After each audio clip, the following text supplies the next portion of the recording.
Doutor Enéas, Pois não. Às vezes o senhor diz que a imprensa, ela coloca o senhor numa situação assim meio caricata e interpreta até de uma forma histriônica aquilo que o senhor quer colocar e que o senhor coloca como ideias e conceitos políticos. Mas eu percebo hoje no meio jornalístico, não que eu tenha nenhum mandato, nenhum legado para dizer isso, mas eu sinto que, ao contrário de achar o senhor engraçado, as pessoas começam a ter medo do senhor. E começam a ter medo do senhor a partir de uma palavrinha chamada ordem. Então, eu queria perguntar para o senhor, já que o senhor usa no próprio nome do seu partido a palavra reedificação, que todo mundo lê como reordenação, houve até um lapso do nosso apresentador aqui, até porque o senhor fala muito em ordem, e também porque o senhor fala muito uma palavrinha chamada doutrina. Eu gostaria de perguntar para o senhor duas coisas. A primeira, o que o senhor pensa da doutrina de segurança nacional que serviu para estrutura jurídico e legal para os 30 anos de governo discricionário que nós tivemos. E dois, se os princípios básicos disso que o senhor chama reedificação nacional, tem alguma coisa a ver com a doutrina de segurança nacional? A segunda pergunta eu não entendi. Eu quero saber... A primeira é segurança nacional, o que eu penso dela, o que foi usado naquela época. E segunda coisa é se no credo, na doutrina dessa chamada reedificação nacional, tem conteúdos, se ela é herdeira dessa doutrina de segurança nacional. Eu não entendi o que ele falou. Então, primeiro, quando o senhor disse as pessoas, achou engraçado e tem medo, esse as pessoas é uma generalização. Eu peço licença ao senhor para dizer que eu fiz um desafio a um jornalista respeitado, extremamente sério. O nome dele é o senhor Marcel, do Jornal do Brasil, do Rio de Janeiro. E o senhor Marcel foi comigo à rua, aceitou o desafio e disse, e repito a cada instante, que um jornalista vá comigo a qualquer esquina de qualquer rua, de qualquer cidade, de qualquer estado da federação. E que nós fiquemos parados. Não precisa que assessores vão à frente para procurar pessoas. Não, vamos só nós dois. Fiquemos conversando. Esperemos as manifestações das pessoas que passam. O senhor Marcel documentou isto, ao vivo.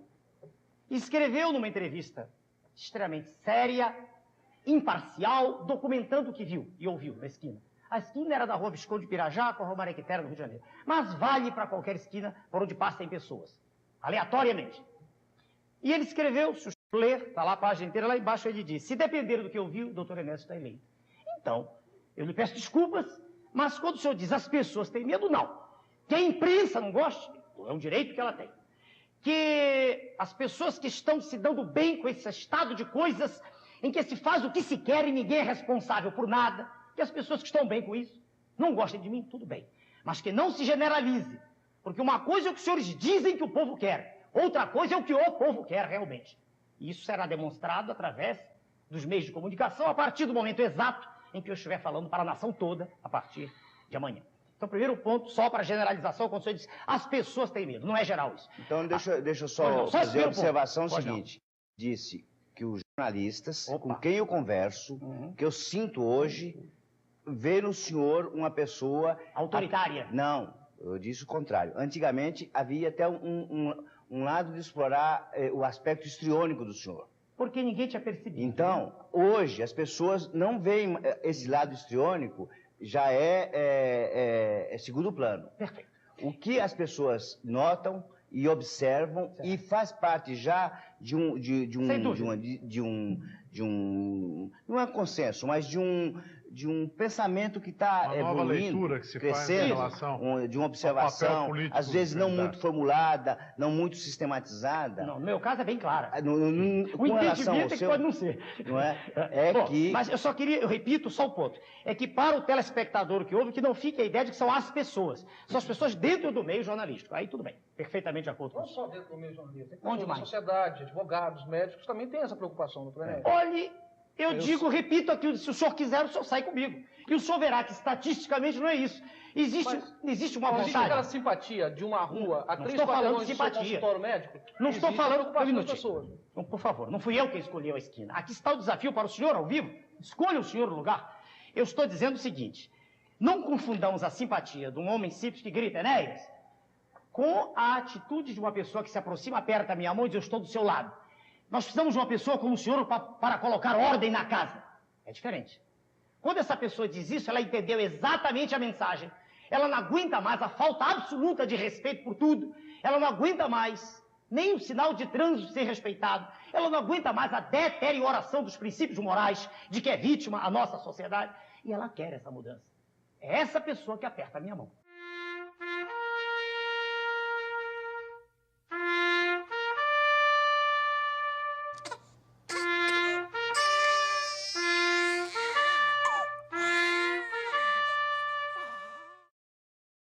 Reúne pela primeira vez todos os candidatos à presidência da República para um encontro raro. Se lhe fosse dado o direito de um único ato em seu primeiro mês de governo, qual seria esse ato?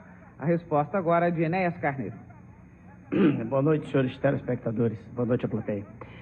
É difícil resolver a situação do país em um ato apenas, mas, considerando-se o diagnóstico que a nossa estrutura partidária faz da situação, segundo o qual existe um cancro fagedênico destruindo as entranhas da nação, que se chama Sistema Financeiro Internacional, haveria como medida prévia, primeira a ser tomada, uma intervenção drástica no sistema tributário, reduzindo drasticamente a carga tributária para que os empresários pudessem trabalhar, reduzindo as taxas de juros, para que o capital pudesse ser desviado da atividade especulativa para a atividade produtiva. Com isso, aumentando a produção, gerar-se-iam automaticamente mais empregos. Havendo empregos, haveria consumo. Havendo consumo, haveria todo o mercado interno ativado. E nós sairíamos dessa pasmaceira em que toda a nação se encontra, mergulhada numa situação de quase insolvência. Como é que o senhor está vendo esse Brasil do Fernando Henrique Cardoso? Sua Excelência, o presidente da República, é a pior coisa que o Brasil podia ter tido nesses últimos anos. O presidente da República obedece a um comando alienígena, que não é do nosso país. Sua Excelência, o presidente, vem abrindo, escancarando todas as fronteiras para que o nosso povo receba quinquilharias como importados. E vem destruindo sistematicamente a indústria nacional, vem destruindo a agricultura, fazendo com que o número de desempregados chegue a uma cifra astronômica, que já está em torno de 10 milhões de pessoas. Enfim, a cada instante, com um sorriso nos lábios, enganando a população, às custas de todo um sistema de comunicações que, lamentavelmente, está todo comprometido, com raríssimas exceções, o senhor sabe disso. O que se passa é que a população é enganada. Ela não tem ideia do que está se passando. Ela não percebe que está caminhando para um abismo. O abismo em que, daqui a pouco, o desemprego do lado está batendo na nossa porta. Em 1994, essa imprensa que aí está podre, completamente podre. Em 1994, essa imprensa me apresentava quase, desculpe, só por favor, como não concorrente. Até 15 dias antes eu não existia no cenário, não aparecia. E, no entanto, quando as urnas se abriram, eu fui o terceiro mais votado. O que saiu da urna, não tinha um fiscal em nenhum lugar do Brasil. O que saiu foram quase 5 milhões de votos, o senhor se recorda. Agora, já que se tocou nesse assunto, vale a pena, com algum dos colegas, com o senhor da Folha de São Paulo de hoje, vale a pena, quando eu falo da imprensa, veja o senhor, Folha de hoje, por favor, com sua permissão. Pois não. Sai um trechinho em nome de Enéas. É uma coluna, o nome de Enéas. Sabemos por quê e porém que a cultura brasileira, por suas qualidades e por seus defeitos, é refratária ao fascismo. A flexibilidade dos princípios e dos preconceitos, o inautêntico da maioria das experiências, o relativismo dos costumes, nada se adequa bem à disciplina histérica que o fascismo sempre requereu até na Itália. Só um minutinho de novo. Sem citar nomes, não interessa. Folha de São Paulo, editorial, hoje. Por favor, hoje. Hoje. Agora, veja, quando se fala sobre o meu nome, ou é achincalhe, ou é deboche, ou chama de fascista. É claro que se apresenta a figura do Dr. Enéas, professor de medicina, como uma piada. Porque nós não estamos ligados à classe pútrida, que aí está. Esse é o problema. Agora, veja. O ilustre jornalista se esquece... Agora, deixa eu me dar uma Só um parte. instantinho que ele Pois leu. não, Dou pois já não. para o senhor. Pois não. Ele leu só esse trechinho aqui que o senhor leu, Adéqua, né? Adéqua, Veja, a população lê isso, não estou falando do povo. O Adéqua povo não lê bem a jornal. disciplina. O povo não tem dinheiro para nada, nem para ler jornal, nem compra. Mas Adéqua, será que o ilustre jornalista que ataca e que me usa epítetos, às vezes grosseiros, não aprendeu no seu curso primário que o verbo adequar é um verbo defectivo? Será que ele não aprendeu que não se diz adéqua, que só se conjuga adequamos, adequais, nas formas arrisotônicas? Será que ele não aprendeu isso? Será que o ilustre diretor desse órgão não tem curso primário ou ele quer que todos nós tenhamos esse curso primário? Porque eu tive curso primário bem feito, numa escola pública, que é o que nós vamos criar no Brasil. Escola pública de valor, escola pública com a professora ganhando bem, escola pública com a professora respeitada de curso primário, e não essa imundice que está aí, e que está destruindo a educação de base. Quando eu digo imprensa podre, só uma palavra, dou já a palavra para o senhor dono do programa. O senhor tem a revista IR? Não, o programa é de todo mundo, só o programa é nosso. Porque o senhor permite mostrar, essa revista é internacional. No Brasil, em inglês, só 200 pessoas compram. Por favor, é o Executive Intelligence Review, essa revista. Essa revista mostrou, em 29 de agosto do ano passado, quem comprou a Vale do Rio Doce. Claro que os senhores não sabem, porque a imprensa podre não mostrou. Quem comprou foi o professor George Soros, mega especulador mundial, que é apresentado não por mim, pelo EIR, como um dos reis do narcotráfico mundial, que o senhor condena tanto aqui. É por isso que a imprensa não gosta de mim, de nós, é por isso. O senhor entendeu? Quer dizer, quem comprou a Vale do Rio Doce foi... O narcotráfico. Quem comprou a Vale do Rio Doce foi O quem? narcotráfico. Eu não posso provar, mas é a revista internacional, citado especificamente como um dos homens que... citado, está grifado aqui especificamente. O senhor percebeu? Quer dizer, essas coisas não saem nos jornais. Agora, os jornais não querem que o doutor Enéas seja candidato a presidente. Não interessa. Quando a Vale do Rio Doce foi privatizada, um crime de lesa pátria, crime colossal contra o povo brasileiro. Eu tenho na mão de um colega, por favor, o senhor pode me dar aí, doutor Passos, por favor. Naquela época... Pode entrar aqui. por favor, doutor Passos, é do nosso partido. Nessa época... Não, eu queria um trabalho do Almirante, que escreveu na época no jornal. Um almirante, um homem respeitadíssimo, né? Almirante Roberto Gomes Silva, escreveu um artigo no jornal Ombro a Ombro, em que ele faz uma análise circunstanciada do que era a Vale e por que não podia ser privatizada. O coronel Schirmer, diretor desse jornal, mandou isso para toda a grande imprensa. Não saiu uma linha em jornal nenhum. E, no entanto, o que é que sai nos jornais? Sai que a Vale não dá lucro. Que patifaria! Que mentira! Por que eles não disseram? Por que eles não disseram nos jornais a verdade? Não disseram, por exemplo, que as reservas nossas de ferro dão para 500 anos? Por que eles não disseram, por exemplo, que o titânio que nós temos na Amazônia é mais do que existe em todo o planeta? Por que eles não disseram que as reservas de ouro lá da África estão se esgotando e que as nossas serão provavelmente as maiores? Por quê? Por que não dizem que eu, por exemplo, processei a revista Veja, a mesma que falou do senhor, os que chamam o senhor de bizarro, porque o senhor mostra a verdade no seu programa. Doutor Paulo, eu criei um departamento jurídico. Agora, quando o jornalista analfabeto... Não é isso, eu quero... É isso aqui. Isso aqui é uma ação contra a revista Veja. Professor, ganhamos quanto, doutor Paulo? Não interessa nem o valor. $12 mil, mas o problema é que o valor é simbólico. Porque a revista Veja usou palavrões, termos chamando de... não me lembro mais, cacareco é o rinoceronte. Pelo amor de Deus, falta de respeito com o professor de medicina. Tem uma colega médica aí, não? Doutora Vani. Doutora Vani, por favor. Eu acho, doutor Enéas, que realmente o que aconteceu com a imprensa é que antes de se falar do doutor Enéas, é a minha visão, né? Depois eu quero, ergo a mão quem quiser fazer pergunta para o professor Enéas.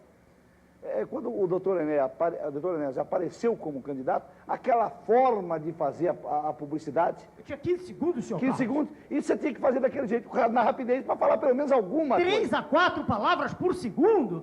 Qual é o imbecil desses que faz isso? Exatamente. Tem hipóxia cerebral? Eu acho que isso fez com que não deu tempo para a população do Brasil saber que o senhor é um grande professor de medicina que dá aula para mais de 1000 alunos. 250 médicos agora no Rio de Janeiro pagam para ter aula.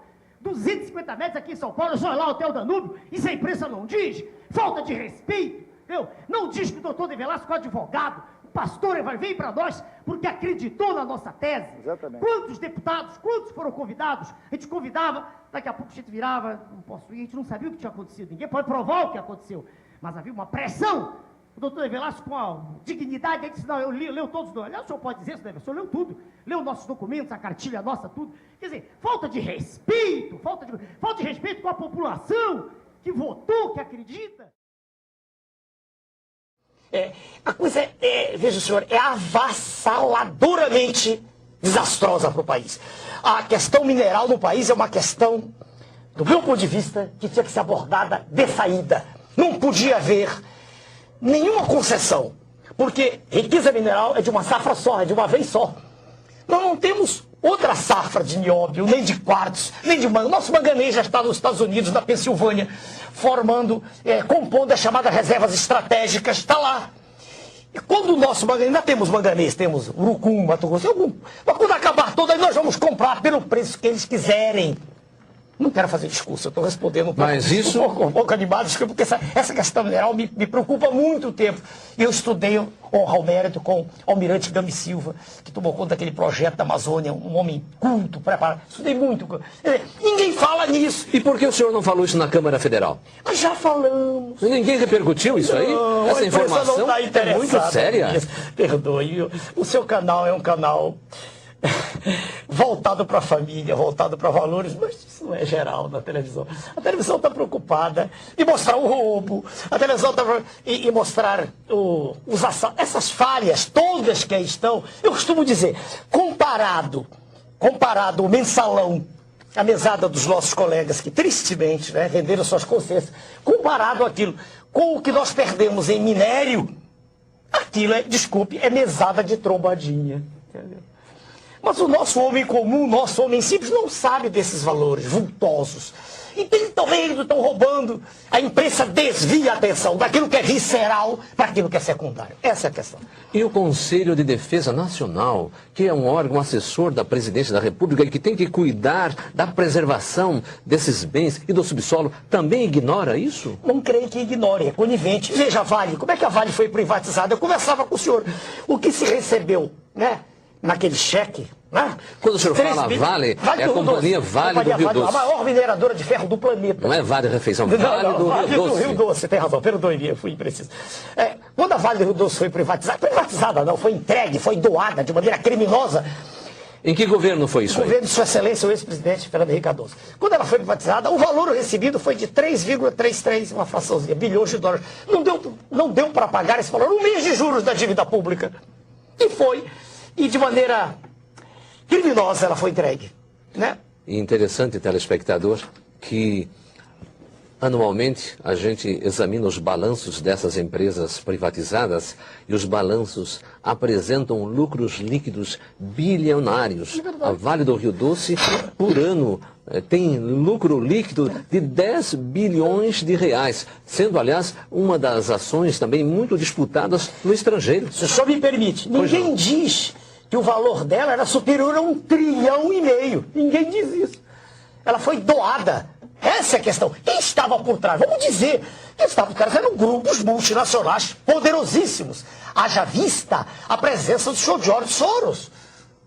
Um dos mega bilionários do planeta estava fazendo, por acaso, alguma caridade ao investir na Vale do Rio Doce. A Vale do Rio Doce era e ainda continua sendo, uma questão estratégica, porque os minérios representam a nossa segurança.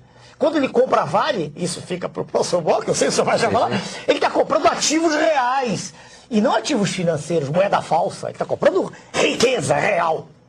Então, pelas suas explicações, a Vale do Rio Doce, ela não foi privatizada, foi expropriada. Exatamente. Vendeu-se o controle, porque ela não foi vendida, o que você deu foi o controle das ações. Né? Uma parte pequena, mas quem comprou passou a ter o direito de dizer o que explora, quando explora, para onde manda e por quanto. Então o seu lucro também, que é astronômico, está sendo repassado para o estrangeiro? Claro.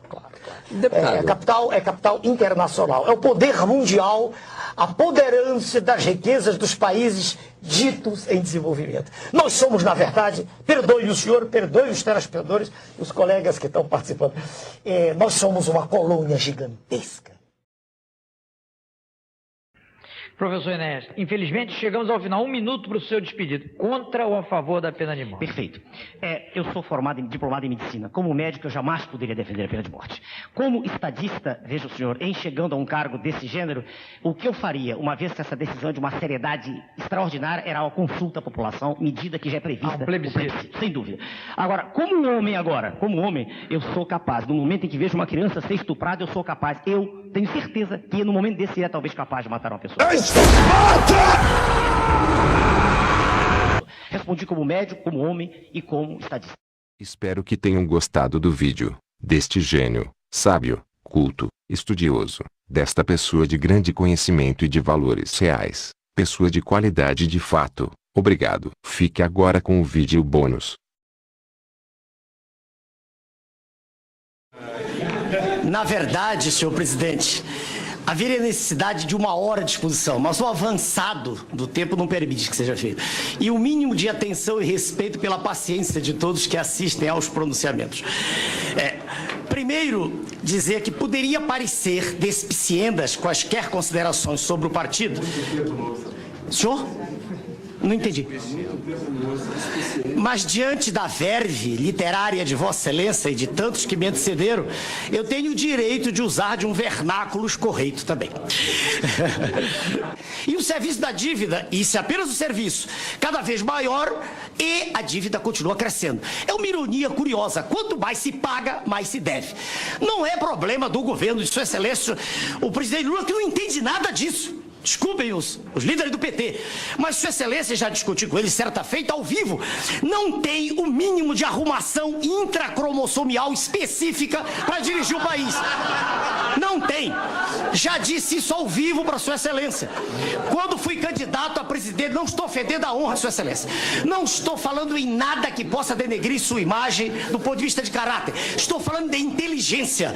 Estou falando de preparo. Qualidades, uma inata e desenvolvida até 16 anos em média, e outra adquirida com esforço extremo para quem nasceu em berço pobre como eu, que estudou a vida inteira, desde 9 anos trabalhando. Não há desculpa, como já disse o senador da República, para que Sua Excelência continue sem entender coisa alguma do que diz, falando a linguagem a mais tacanha possível, que não condiz com a posição de quem está no ponto mais alto da nação. Isso é uma demonstração que já foi dita ao vivo. No que concerne a participação, vamos esquecer aquilo que está em discussão, porque não foi por isso que vim aqui. Mas a contribuição de Sua Excelência, o deputado Roberto Jeff. Vossa Excelência tem coragem mesmo. Coragem, porque Vossa Excelência chega até a correr, não no momento atual, mas daqui a algum tempo, risco de vida. Que Vossa Excelência ataca a imprensa como eu o faço, mas eu não estou num poder que represente risco. A não ser que tenha tempo e serei candidato a presidente da República, sim. E aí com 3 minutos eu acabo a eleição. Sem dúvida.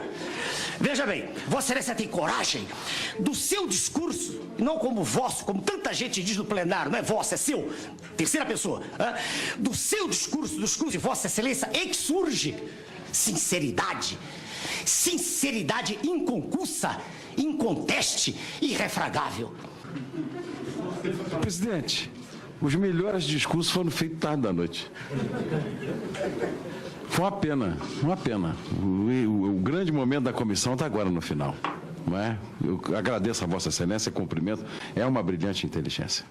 Obrigado e peço perdão a Vossa Excelência quando generalizei, incluí o Prona E eu sei que o Prona está fora disso. Peço perdão a Vossa Excelência.